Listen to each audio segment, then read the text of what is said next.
Hello, good day, my students.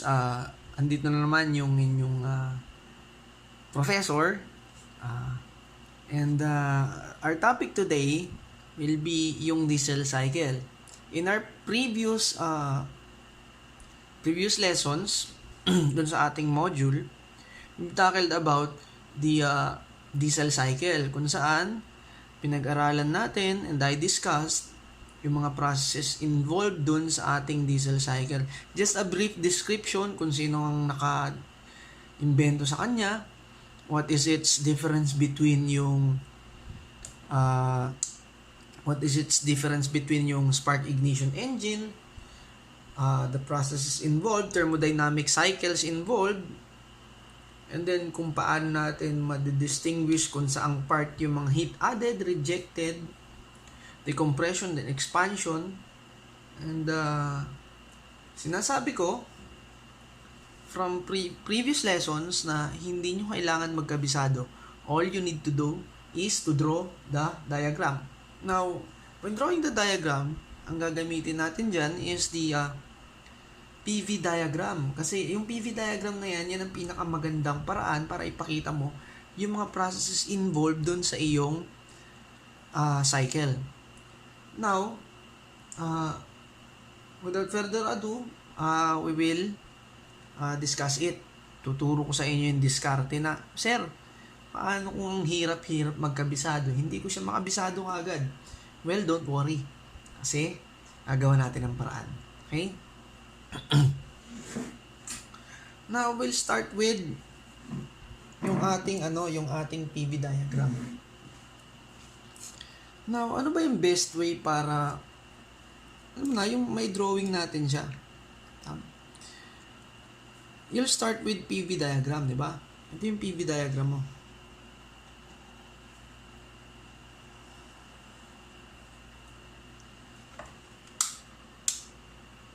Yan yung PV diagram natin.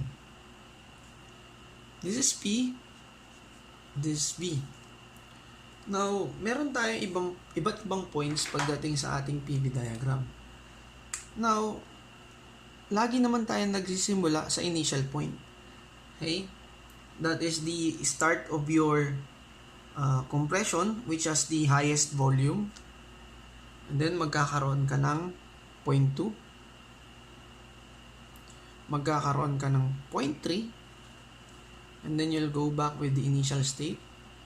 4 to 1. Okay.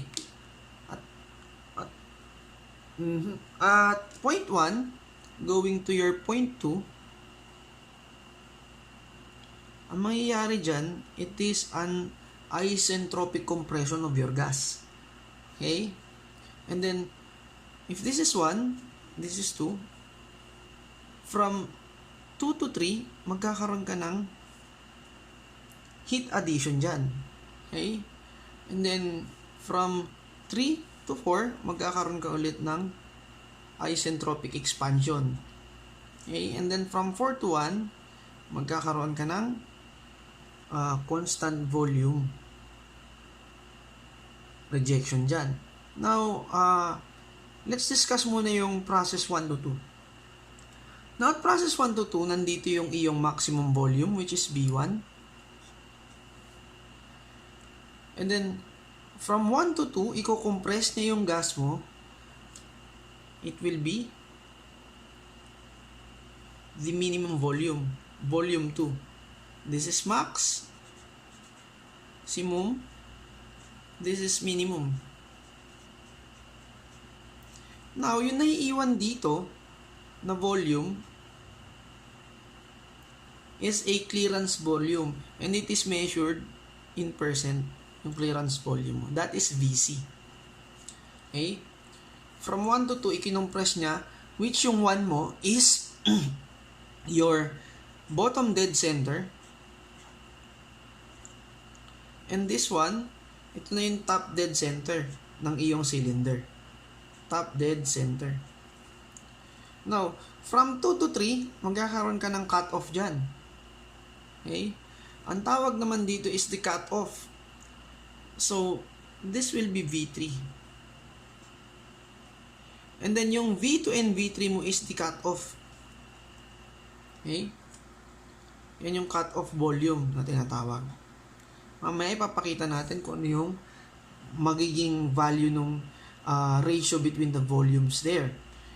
Now, pakita naman natin kung ano yung mga process involved dito. So 1 to 2, this is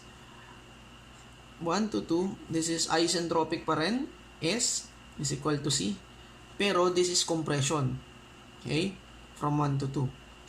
And then 2 to 3, this is constant pressure. Constant pressure, heat addition. Heat addition.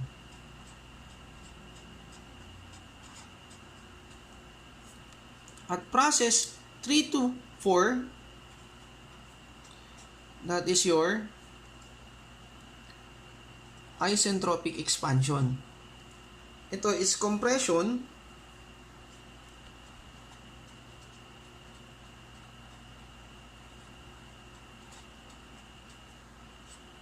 Ito naman yung iyong expansion.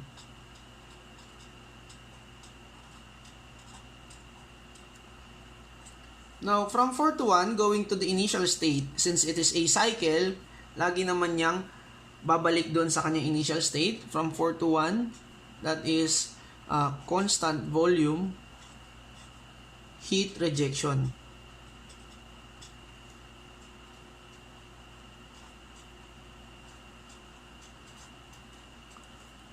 Now, marami tayong points dito na pwede nating makuha, okay? Pero, let us see kung saan dito yung mga values na kailangan natin. Dito, at constant pressure, magkakaroon ka ng QA. Magkakaroon ka dito ng QR. Okay? QA and then QR. This is QA.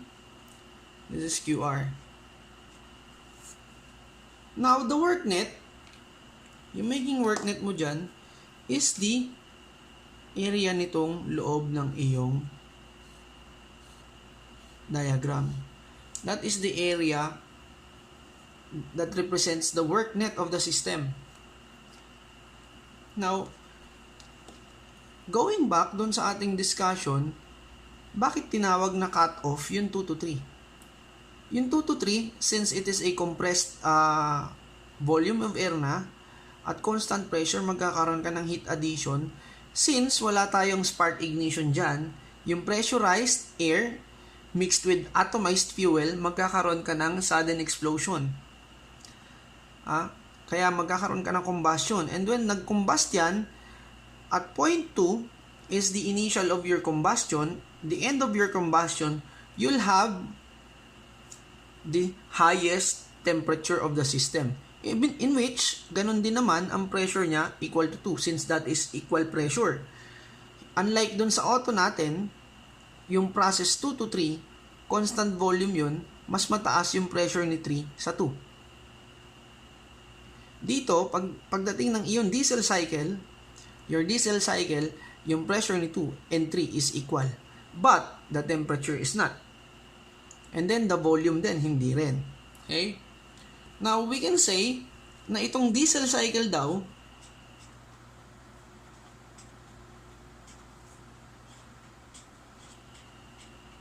is an SV. Recall natin yung auto is SV. Now, sa diesel cycle, we can know ano yung mga processes, thermodynamic processes na involved dito by memorizing or just remembering this mnemonic. So, SP is V. S for constant entropy for compression or isentropic compression. P for constant pressure, heat addition. S again, yan yung process 3 to 4. That is constant entropy at expansion or isentropic expansion or adiabatic, reversible adiabatic. And then constant volume heat rejection. Ibig sabihin, our cycle has 2 isentropic or adiabatic processes. Meron kang isang isobaric,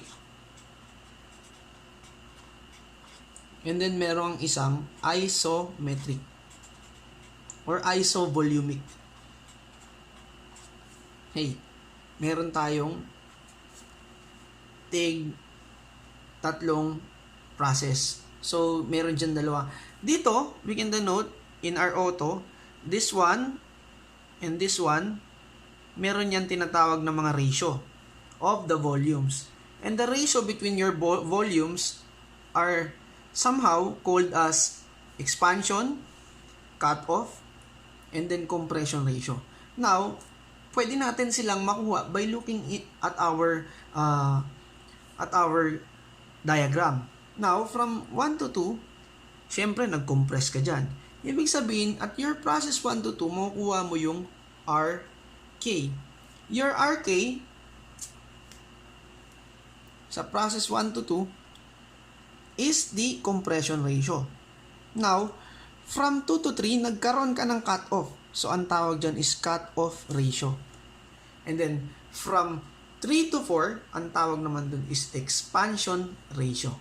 It is the ratio of the volumes by which laging numerator mo yung maximum or the higher volume. It is the higher volume divided by the lower volume, lower value of the volume. Okay. Now, dito pa lang malalaman na natin kung paano natin siya isosolve at paano natin gagawin. Now, let us see kung paano. Okay?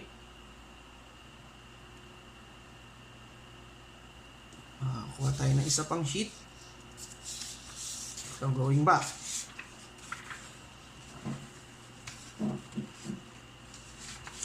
Going back with our system.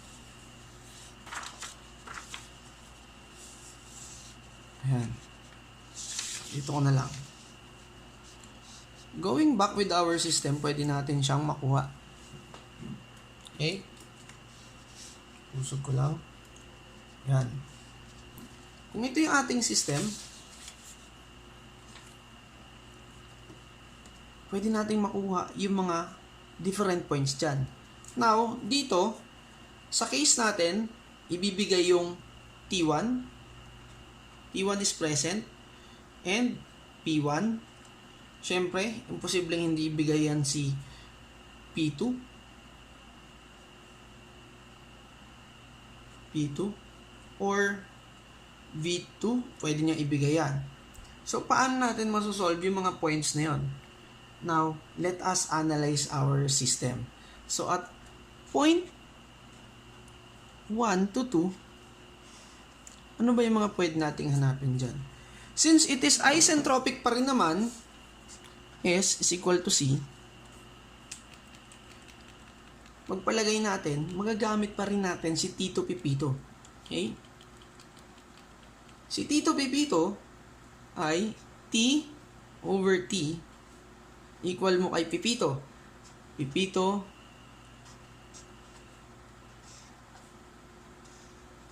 kick. Si Tito Pipito kick. Equate pa rin natin yan sa volumes. V over V. Key. Yan. Now, paano natin gagawin to? Basehan natin to. Yung volumes ang parati nating babasihan dyan. So, the ratio between the volumes, the maximum should always be the numerator divided by the lower volume. So, we can say, meron tayong RK. From auto cycle, yung RK natin is still the same with the compression ratio dito sa ating diesel cycle. So, that is V1 over V2. Okay. So, pwede nating palitan to. Okay? So, if this is V1, V2, anong sinasabi ko? The volume must be reciprocal no magiging denotion ng inyong subscripts dito. So, T2, T1, P2, P1. Now, meron tayong cases na hindi given si P2 and T2. Okay? Isosolve natin tong dalawang to. Yan. Si T2 tsaka si P2. Again, going back, pwede nating palitan ang bawat isa. Let's solve muna si T2. So, T2, i-equate natin kay V1 over V2, which is ito yun, no? RK. So, pwede nating palitan na RK raised to K minus 1. Okay? By cross-multiplying, makukuha natin yung temperature nito. But remember na si T1 must be in absolute form.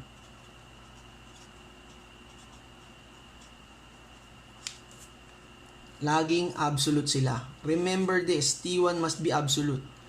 So, T2 will be equal to T1 multiplied by RK raised to K minus 1. Meron na tayong nakuhang equation para sa T2 natin. Hop. Yan. So, let us solve naman si P2. P2 naman tayo. So, move ko lang dito. For P2, gagamitin pa rin natin itong equation na ito. So, P2 will be equal to P1, wait natin, and then ilabas natin. Pakita natin kung paano nakakancel. P1 raised to K minus 1 over K equal to, since V1 and V2 is equal to RK na natin to, raised to K minus 1. Now, in the properties of your exponents, kapag parehong exponent ng dalawang equality, ginawa mong equal yan, so we might say na pwede natin i-cancel out yung same numerators. Okay? And then since kukunin natin yung P2, we can never get the value of P2 unless we will transfer this here. Okay? Paano natin gagawin yun? Para ka lang nag-cross multiply niyan. So, P2 equal to P1. Cross multiply mo dito yung K. Sa laws of exponent, you can remember that. RK raised to K. So, meron na naman tayong second equation. Nakuha natin si P2. Now, kapag hindi given si V1 and V2, you can always use, remember,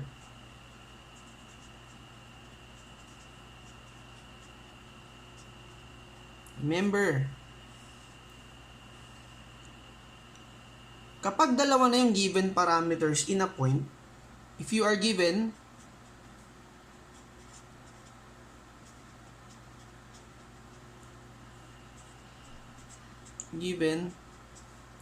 two parameters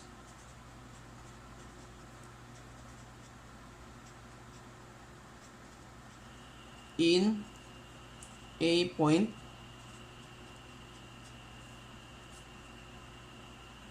just use the ideal gas law, or PV is equal to mRT. Use this equation. Okay? Now, nasolve na natin yung point 1 to 2. We will solve yung 2 to 3. But in this case, minsan ang binibigay si QA, ang binibigay si T3, sinasabi dyan na parati si T3 is the highest temperature of your combustion. But it is not just the point where your pressure is at the highest. Siyempre yung 2 rin, the pressure, highest pressure of the cycle. Ganun din yung 3, equal lang naman yan eh. So, pwede natin solve yan. Let's get another sheet of paper. Now, meron tayo ditong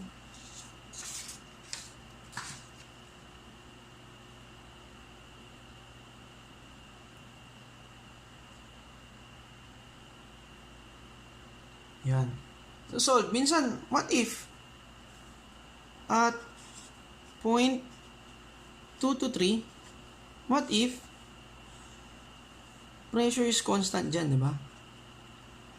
We can say na pag pressure constant, our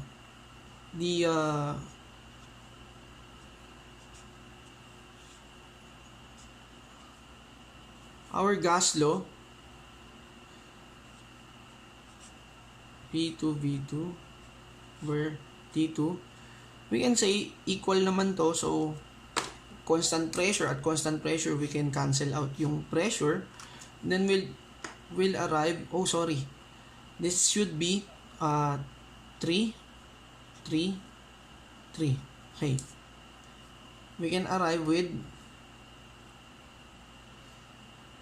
by cross multiplying, pagsamahin natin yung parehong volume. Excuse me. Meron tayong T3 over T2 equal to V3 over V2. Now, ito yung mas mataas na volume kaysa sa V2. We can say na meron na naman tayo na buong ratio. Okay? And the ratio between the cutoff volume, which is V3, and the minimum volume of the system, V2, that is equivalent to your RC. That is the cutoff ratio. RC is the cutoff ratio. Meron naman tayo na buong equation. In some cases, binibigay si T3. Okay? And then, in some cases, hindi binibigay si T3. Might as well ibigay si QA. Okay? Madali lang naman yan. Paano yan kung given si QA, hahanapin mo si T3? Okay, I'll give you this scenario. If QA is given,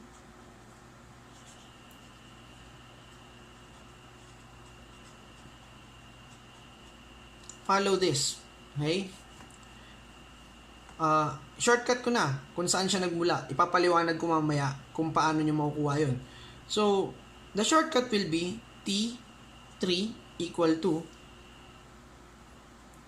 T2 plus QA over MCP. CP kasi constant pressure yung process mo dito. Dito CV. Dito CP. Okay? So, meron tayong nabuo na equation na naman. If only QA is given and T3 is not. Ito yan. So, you'll use this. Okay? Given si QA. Yun yung mga problems ko na binigay sa inyo nung quiz, past quizzes. So, might as well, masasolve nyo na kagad si T3. Hindi na kayo mag-derive pa ng equation. Now, nakuha na natin yung mga parameters na pwede natin kunin dito pagdating ng ating cutoff. Now, we'll proceed yung solving at solve natin yung itong part na ito. Solve natin si 3 to 4 at point 3 to 4. Points 3 to 4. Now, yung point 3 to 4 mo is exactly isentropic pa rin. But, in this case, expansion naman siya. The gas will expand before returning to the initial state. Kailangan yun. Now, since babalik na naman tayo sa relationship ni Tito Pipito, so you'll just have to write this down. Tito Pipito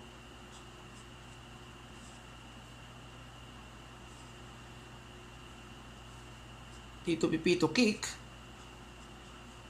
Equate na naman natin sa volumes.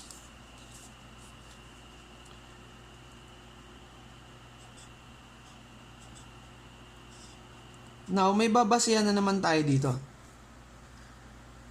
At process 3 to 4, tandaan natin na ang mas mataas na volume is at 4. we can see in the drawings na itong volume ng 4 is equal to 1. Remember? Yung 3 is the cut-off volume. So, lagi nating ilalagay dito yung mas mataas na volume. Yun yung follow natin. 4, 3. We note that V4 is equal to V1. So, nag-expand ka dyan. So, meron na naman tayong ratio between the volumes. Since dito, expansion,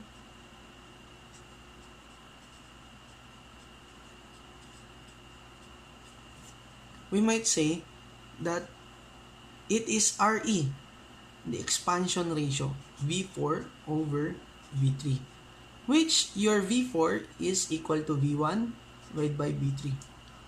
Nakagawa na naman tayo ng isang equation. Yun. Nasolve na naman natin siya. Hindi natin kailangan magkabisado. Isa-isa nating nasosolve yan. Okay? Now, dito. Isosolve natin yung mga parameters na hindi given. And from your process 2 to 3, masolve natin si T3, given naman si P3. Okay? And then solvable din naman si V3. Now, we can say na kapag ganito, the maximum divided by the minimum volume, ibig sabihin, yung subscripts nito must be the reciprocal of these subscripts. So, this will be 3, this will be 4, this will be 3, this will be 4. Now, sinosolve natin is T4. Okay? If nasa baba siya, gagamitin lang natin yung cut-off ratio. So, T4. Palagay ko na lang dito, T3 over T4 is equal to RE raised to K minus 1. Now, pwede natin to i-translate as this. Cross-multiply natin, given naman si T3. So, T4 will be equal to yung iyong T3 divided by your RE, which is, gawin ko na lang volume, V4 over V3 raised to K minus 1. And remember, K must be 1.4 for hot air standard. K is equal to 1.3 kapag cold air. Cold. Now, naka-create na naman tayo ng isa pang equation para ma-solve natin yung mga parameters na kailangan natin i-solve. And then, going with your P4, solve uli natin. Since nasa baba yan, we'll follow this format again. So, P3 over P4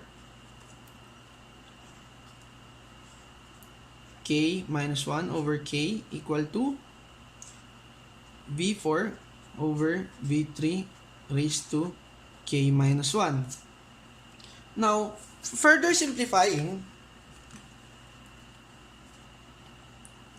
we can now solve yung P4. Cancel out natin tong variables na are yung exponent na the same. So, P4 will be equal to P3 divided by RE raised to K. Okay, nasolve na natin lahat ng parameters. So, we'll go with the energy na nandyan. Solve na natin silang lahat. So, we'll focus now on the solution about the energies involved in the system. Let me get another sheet.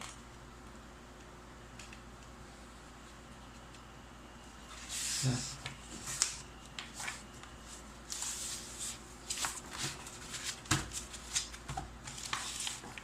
Now, dito, pagdating dito, wala pa tayong QA, wala pa tayong QR, and then worknet. Okay? Paano natin makukuha yung QA? Na total heat added for the system, total heat added QA. Paano natin ma-solve? Since it is in a constant pressure process, QA must be equal to M multiplied by the CP or the specific heat constant at constant pressure process delta T. Hey, further simplify that, M CP, yung higher temperature minus the lower temperature. Now, what is your CP? The CP for air is 1.0062 kilojoule per kilogram degree Kelvin. Now, for imperial units, that is 0.24 BTU per pound degree Rankine. So, we created another equation. Na-solve natin si QA. Diyan nagmula yung kung ang given mo is QA and T2. Isosolve mo si T3. Diyan nagmula yung equation na ginawa natin kanina. Now, for total heat rejected,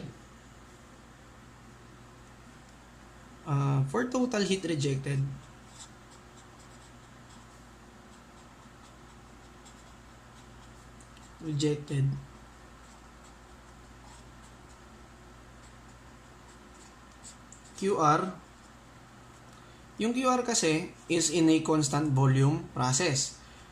QR is mCV delta T. Now, yung CV, binigay ko na yan nung ating auto. So, I assume na kabisado nyo na siya.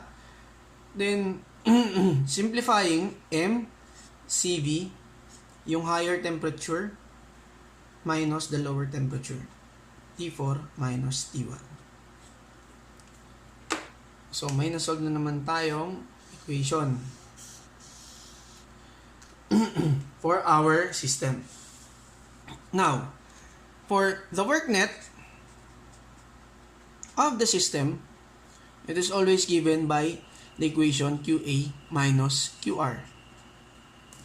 Simple lang, hindi nyo na kailangan magkabisado.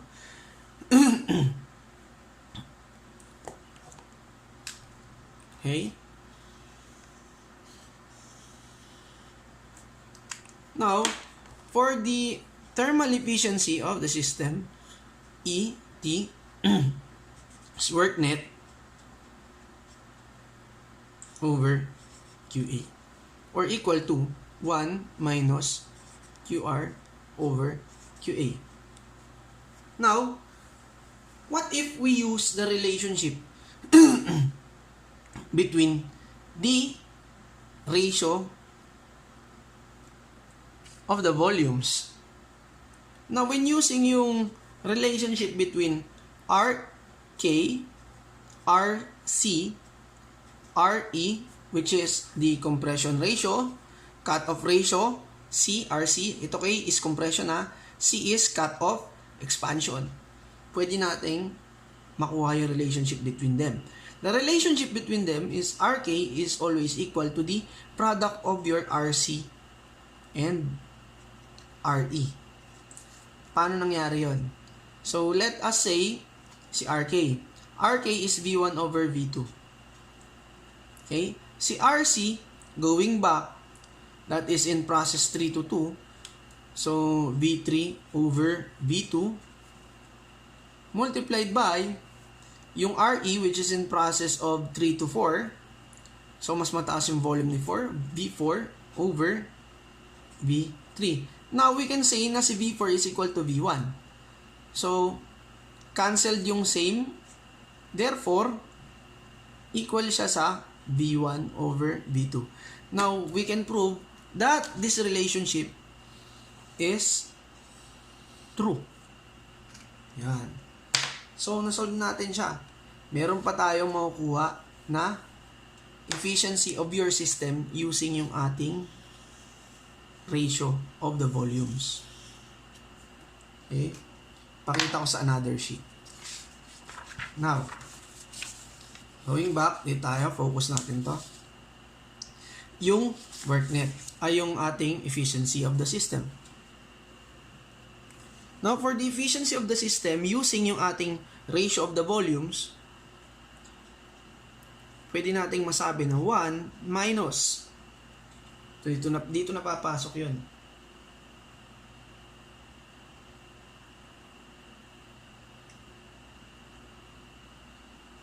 Yung efficiency ni Otto, 1 over RK raised to K minus 1.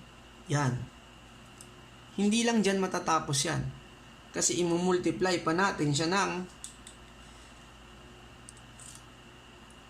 RC.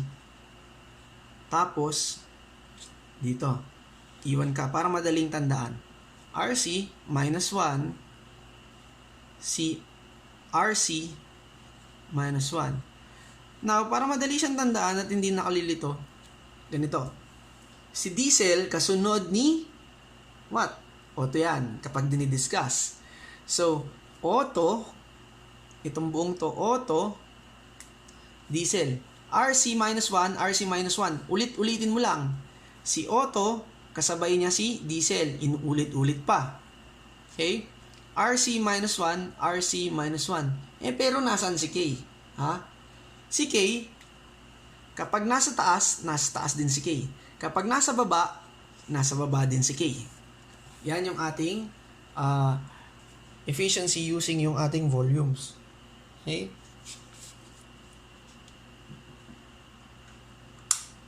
Yan yung ating efficiency using the volumes. Again, recap.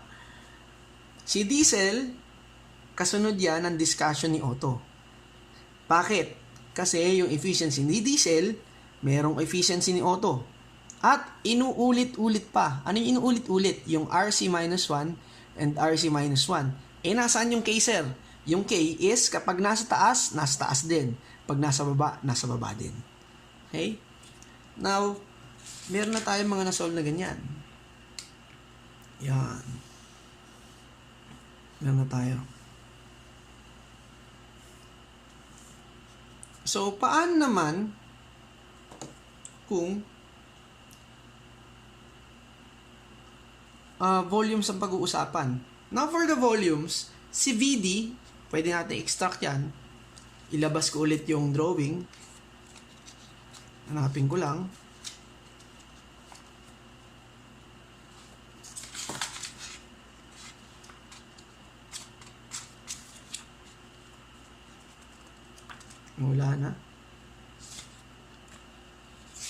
Wala na yung drawing ko. Holy. Yun, nandito pala sa likod. Now, sa volume, pag-uusapan natin yung volume. Sa volume displaced, yan, ilagay natin dito. Sa volume displaced, yan yung volume from 1 to 2. This is VD. Yan. VD. That is the total volume displaced. That is V1 minus V2. And since V1 is equal to V4, so V4 minus V2. Pwede natin makuha si V4 using lang yung volume displaced. Now, ano ba yung clearance volume? Ito doon yung natitirang volume. Okay? Na clearance volume is actually equal to V2. So, VC is equal to V2. Kasi yan na lang yung natitirang volume. Hindi ka naman pwedeng pumunta dito sa dulo. Kasi kailangan meron ka pa rin clearance dyan para sa air compression mo. Or yung space for your compressed air. And since it is a percent of your total volume, so C, V, D. May nasolve na naman akong bago. And papasok uli yung kay RK. Si RK kasi equal yan kay V1 over V2. Tama ba? And yung RK natin is equal to 1 plus C over C. or the clearance, always in percent yan.